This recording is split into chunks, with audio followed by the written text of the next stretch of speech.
ษัทแห่งนี้เกียรติศักดิ์ศรีดังโก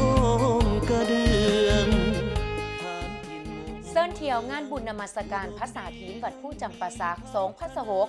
วันที่ 31 มังกรหาวันที่ 2 กุมภาพันธ์2 พฤษภกบุญวัดผู้จำปาสักประจำปี 2 พฤษภกใกล้จะมาถึงแล้วปี 2 พฤษภกนี้เมนจัดให้งานบุญมีความยิ่งใหญ่อลังการ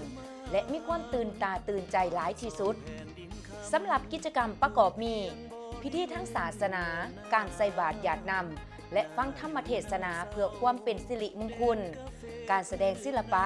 ส้มการฟ้อนล่ำแบบพื้นเมืองและการแสดงแสงสีเสียงที่สวยงามอยู่ต่อหน้าพระสาธีน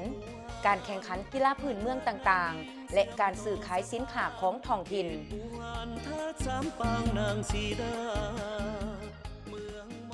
อย่าลืมอย่าพลาดร่วมงานบุญนมัสการพระสาธีนวัดผู้จำปาสักในวันที่ 31 หาวันที่ 2 กุมภาพันธ์ 2026 นี้